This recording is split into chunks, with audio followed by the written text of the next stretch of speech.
1 e os seguintes. Apocalipse, capítulo 2, o verso 1 e os seguintes.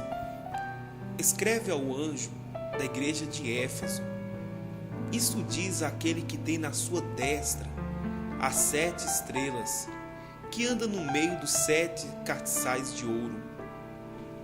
Conheço as tuas obras, e o teu trabalho, e a tua paciência, e que não podes sofrer os maus, e pusestes à prova os que dizem ser apóstolos e não o são, e tu os achastes mentirosos, e sofrestes e tens paciência, e trabalhastes pelo meu nome e não te cansastes. Tenho, porém, contra ti que deixastes o teu primeiro amor. Lembra-te, pois, de onde caístes, e arrepende-te e pratica as primeiras obras. Quando não, brevemente a ti virei e tirarei do seu lugar o teu castiçal, se não te arrependeres.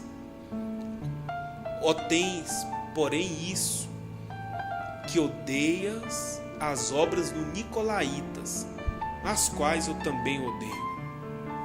Quem tem ouvidos, ouça o que o Espírito diz às igrejas. Ao que vencer, dar-lhe-ei a comer da árvore da vida que está no meio do paraíso de Deus. Senhor, é a tua voz que ao longo de séculos tem ecoado esta mensagem, e nós pedimos ao Senhor que nessa tarde nós possamos de fato entender o propósito do Senhor para as nossas vidas. Pedimos ao Senhor que nos fortaleça cada dia mais e nos tome para a glória do teu nome em tuas mãos, nos fortalecendo e nos dando, Senhor, direção pelo teu Espírito. Senhor, oramos em nome de Jesus, teu Filho, Cordeiro de Deus, que vive e reina para a eternidade. Amém. Meus irmãos, minhas irmãs, nós vemos aqui uma das sete cartas que o Senhor escreveu às 7 igrejas da Ásia Menor, usando o seu servo, o apóstolo João, que já avançado em dias ele se achou preso, e a palavra do Senhor até dá explicação: eu me achei preso por causa do Evangelho. Ele estava preso, não era por causa de suas obras, ele estava preso por causa que havia proclamado Jesus. O crime daquele homem foi proclamar Jesus. Ele levou a palavra de Deus até as últimas consequências. Ele deu mensagens gloriosas que estão no livro do Apocalipse, a qual eu quero me ater hoje a respeito da igreja de Éfeso. Eu estava ontem à noite meditando nessa passagem, e eu observei alguns pontos tão importantes dessa mensagem a Éfeso que eu quero observar com os irmãos. Se não, vejamos. Primeiramente, Jesus se identifica. Ele diz: a quem está dizendo não é qualquer homem. O que está dizendo é Jesus, que tem conhecimento de todas as coisas. O dono da igreja estava dizendo uma mensagem. A igreja desesperada, a igreja sofrida, que naquela época passava por tamanha perseguição, mas ele manda-lhes uma mensagem, e primeiro ele diz que na sua mão ele tem 7 estrelas. E se nós voltarmos um versículo antes, no final do capítulo 1, no versículo 20, ele identifica as estrelas como sendo os anjos da igreja, ou seja, os pastores da igreja. Quando ele diz que tem as 7 igrejas na mão, as 7 estrelas, está dizendo que tem os pastores na mão dele. Ele está dizendo que ele tem o controle de tudo. Hoje nós vemos pessoas que têm se transformado adúlteras diante do Evangelho. Não adúlteras no sentido de adulterar, de prostituir, mas no sentido de falsificar a mensagem. E o anjo da igreja, ele precisa estar nas mãos de Deus. Ele precisa ser um homem nas mãos de Deus. Depois Jesus dá outra menção dizendo que ele é aquele que anda no meio dos 7 castiçais de ouro. Ou seja, Jesus é aquele que anda no meio da sua igreja. De um lado a outro o Senhor está andando, está vendo, está observando. De maneira nenhuma essa igreja, meus irmãos, ela está sozinha. De maneira nenhuma essa igreja está desamparada. Por mais que pareça que às vezes a tribulação foi tão forte a ponto de não indicar a presença de Cristo, mas Ele é o que anda no meio das 7 igrejas, e Ele está no meio da sua igreja hoje. O nosso Deus está no meio da sua igreja, está dando vitória para o seu povo, Ele está dando graça ao seu povo. E Ele diz aquela famosa frase: conheço as tuas obras, porque Ele tem ciência de tudo. O nosso Deus, Ele conhece todas as coisas. Além de Ele ser onisciente, que sabe de todas as coisas, Ele é presciente, Ele sabe de todas as coisas e as sabe antecipado. Antes mesmo de nós pensarmos, o pensamento já é conhecido por Deus. Antes mesmo de nós falarmos, a nossa fala já é conhecida por Deus. Antes que nós estivéssemos ainda sendo gerados, e antes de nós nascermos, os nossos dias já estavam escritos no livro de Deus. Ele conhece a sua vida, amado ouvinte. Lá onde, nas partes mais ocultas do teu ser, o Senhor conhece. Ele está dizendo: eu conheço.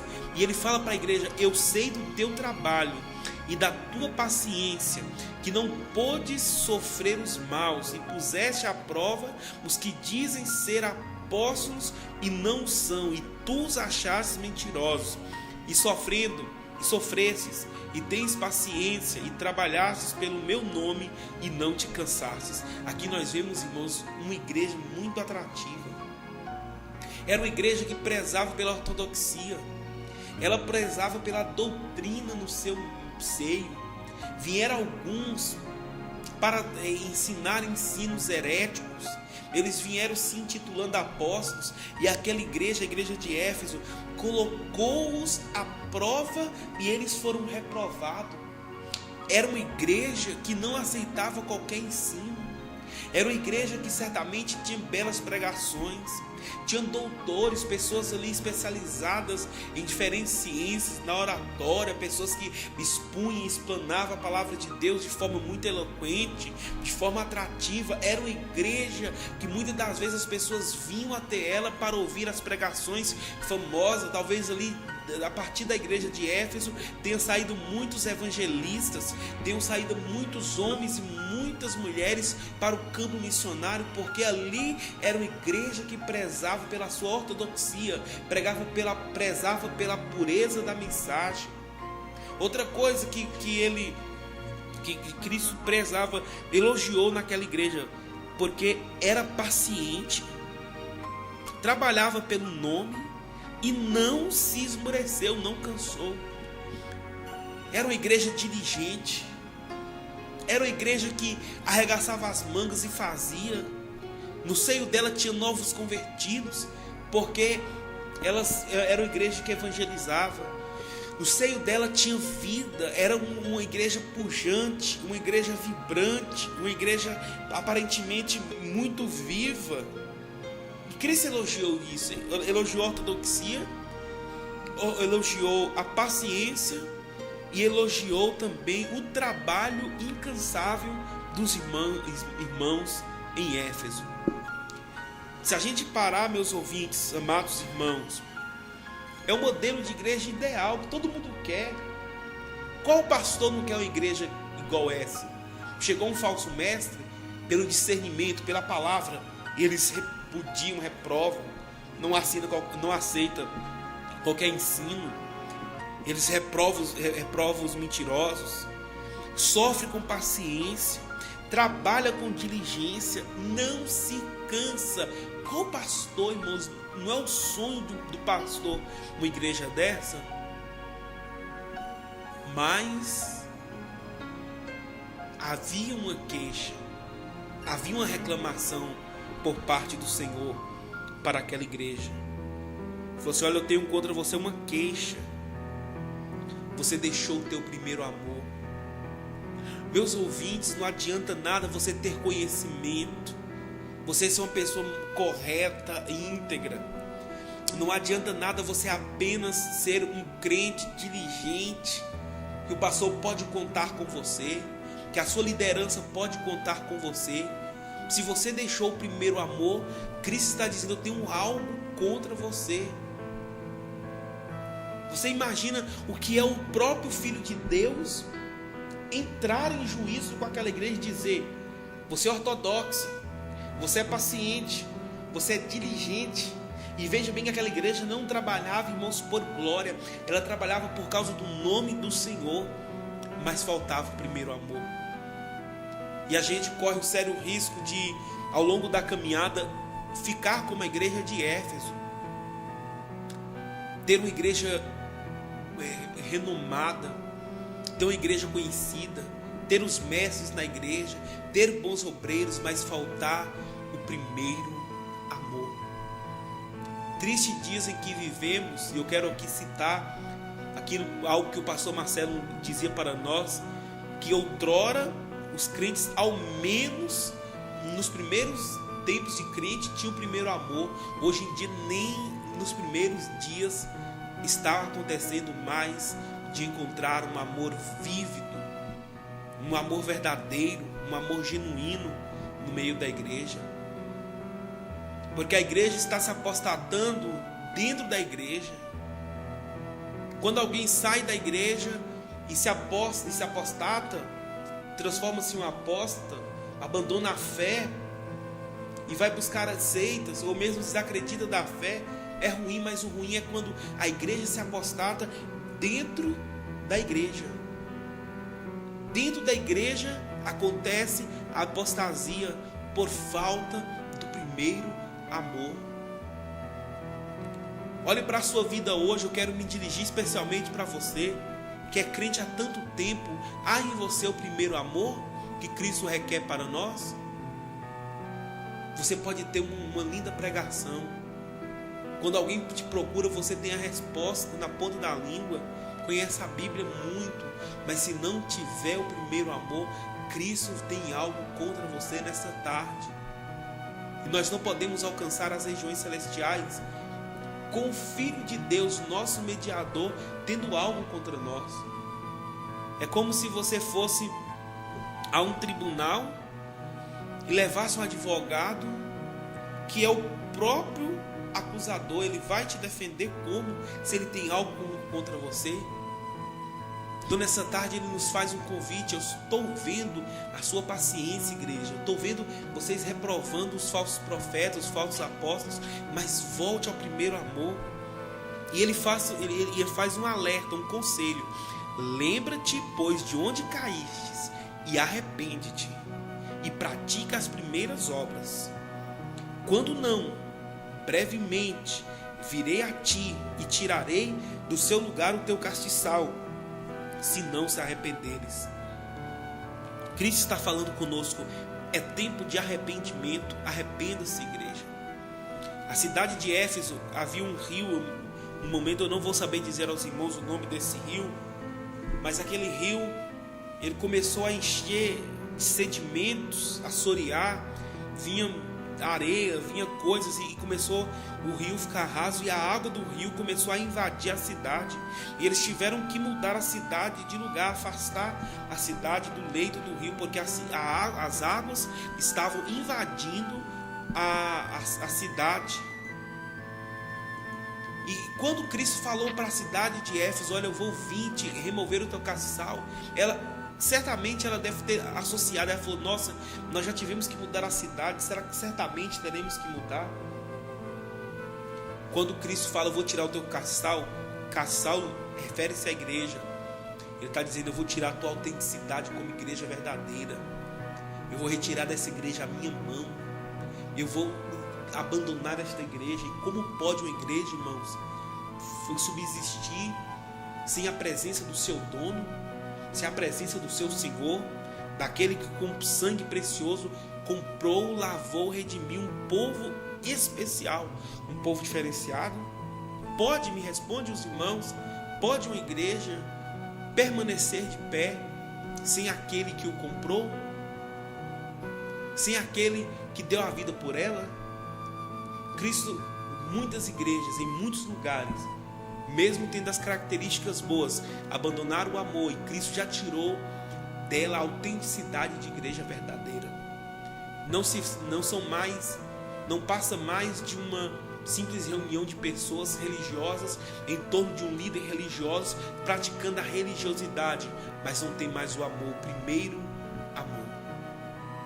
E Cristo, ele dá um conselho e um convite, fala assim: olha, vocês têm que se arrependerem, volta a praticar as primeiras obras. E depois ele dá uma sentença e fala: olha, e se você não se arrepender, eu virei a ti e vou tirar o teu castiçal. Meus amados ouvintes, muito mais do que conhecimento teológico, muito mais do que conhecimento da Bíblia, nós temos que praticar as primeiras obras, voltar ao primeiro amor e deixar de lado a mornidão, a frieza espiritual que está assolando os homens e as mulheres nos nossos dias.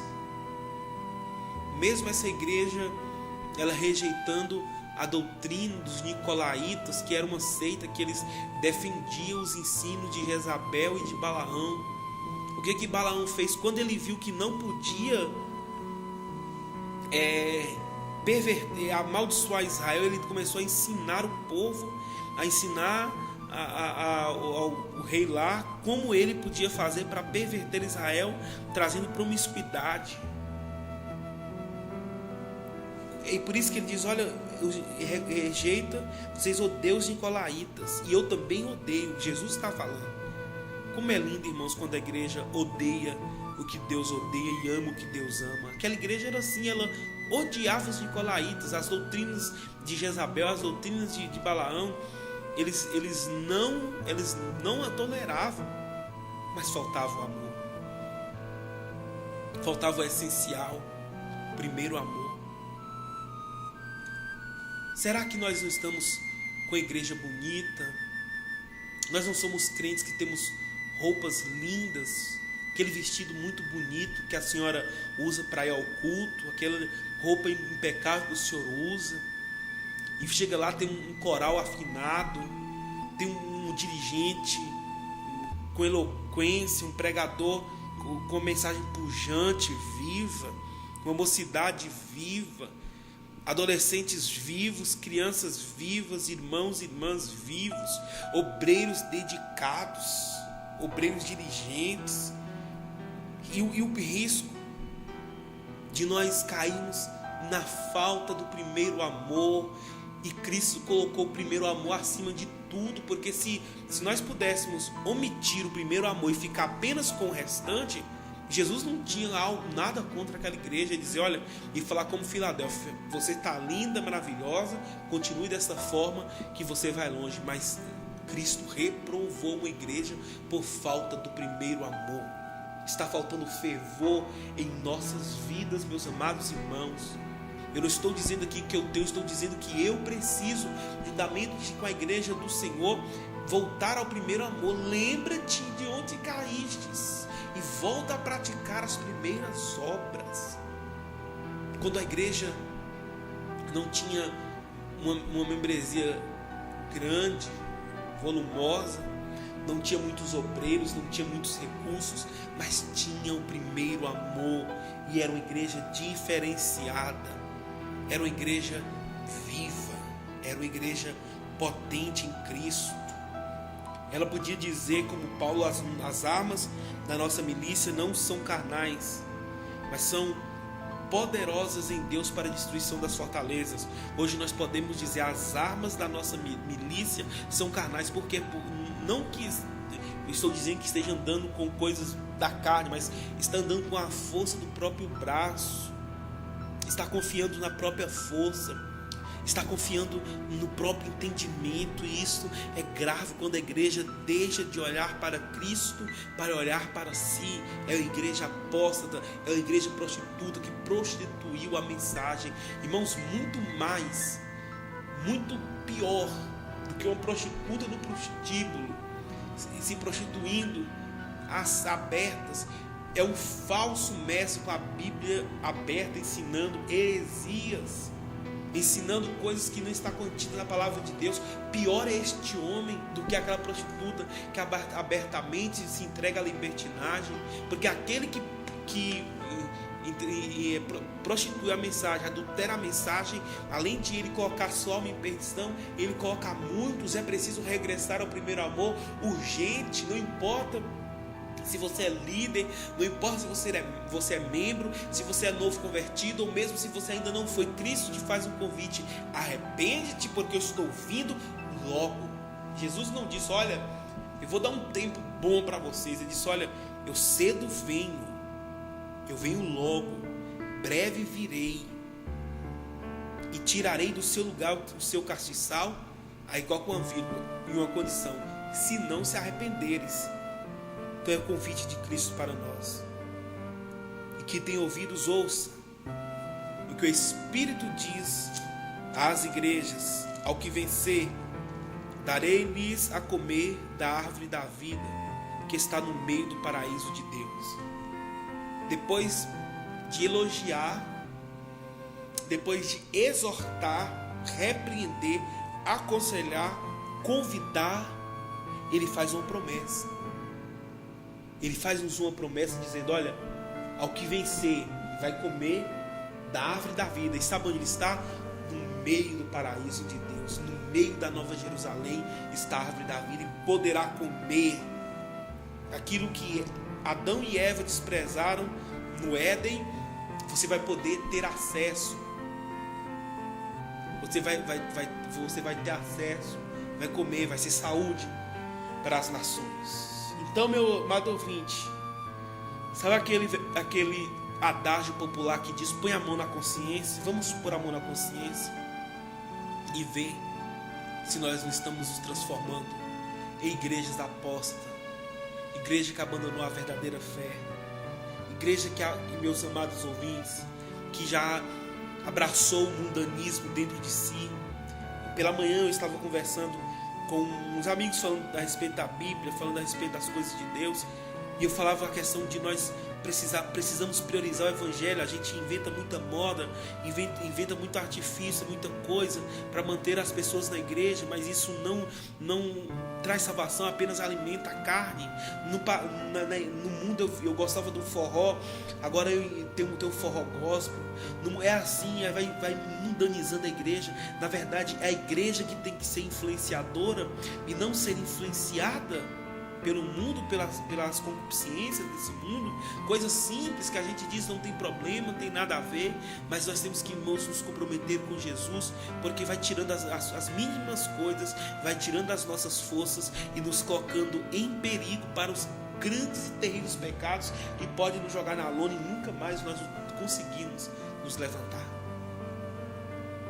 Por isso, ouvintes, amados, queridos, meus irmãos, ouçamos a palavra do Senhor nessa tarde, que nos exorta, que nos consola, que nos convida e que nos promete algo. Vale a pena cortar a mão fora, furar o olho, cortar a perna. Vale a pena você deixar de lado as amizades que te atrapalham, deixar de lado as conversas, as tecnologias, porque muitas pessoas vão se arrepender amargamente quando falar: eu poderia ter deixado de lado o meu celular, eu não deixei, dizendo que eu tinha que estar antenado, e hoje estou sofrendo por isso. Por isso eu convido nessa tarde meus irmãos ouvintes a orar comigo, a nós clamarmos ao Senhor. Essa palavra, irmãos, não é outra senão a palavra do Deus vivo. Eu não trago aqui para você uma palavra de um Deus que está morto, mas eu trago para vocês uma palavra de um Deus vivo, um Deus que vamos orar agora e Ele vai nos responder. Não é um Deus que você precisa carregar, mas Ele te carrega. É um Deus que te olha, e onde você estiver, Ele está vivo na sua vida. Por isso oremos: ó Deus vivo, santo e verdadeiro, Pai, nós damos graças ao Senhor porque, como a palavra do Senhor vem nos dizer, nós somos corrigidos para nós não sermos condenados com o mundo. É por isso que o Senhor nos corrige. É por isso que o Senhor nos exorta. A palavra do Senhor diz que quando nós somos julgados, somos repreendidos pelo Senhor para não sermos condenados com o mundo. É por isso que o Senhor está nos exortando nessa tarde, é para nós não sermos condenados com o mundo, é porque o Senhor tem amor à nossa alma. Ó Deus, ajuda o teu povo, Senhor, a voltar ao primeiro amor, a praticar as primeiras obras, Deus, a serem pessoas comprometidas mais com o Evangelho do Senhor, a servir e honrar ao Senhor. Que o Senhor manifeste, Senhor, da tua glória e da virtude do teu Espírito sobre as nossas vidas. Eu sei, Pai, que isso daqui não é em vão. Foi uma forma, Deus, que o Senhor achou de falar a esta cidade, de falar em cada lar, porque, Senhor, ninguém vai ser tido por inocente, Senhor, naquele grande dia, onde muitos e muitos vai dizer: eu não sabia, ninguém me falou nada. Mas nós cremos, Deus, no poder do Senhor, na graça do Senhor para as nossas vidas, revelada para as nossas vidas. Ó Senhor, muito em breve Jesus vai vir buscar um povo diferenciado. E é por isso, Deus, que nós estamos sendo tão corrigidos. É por isso, Deus, que o Senhor nos chama tanta atenção. O Senhor não quer que sejamos condenados com o mundo. O Senhor não tem prazer na morte do ímpio. Antes, preciosa é aos olhos do Senhor a morte dos seus escolhidos. Por isso, Deus, nós queremos pedir ao Senhor que nos ajuda. Nos ajuda, Deus, a regressar ao primeiro amor, a sermos, meu Deus, pessoas ortodoxas, sim, diligentes, sim, mas amorosas.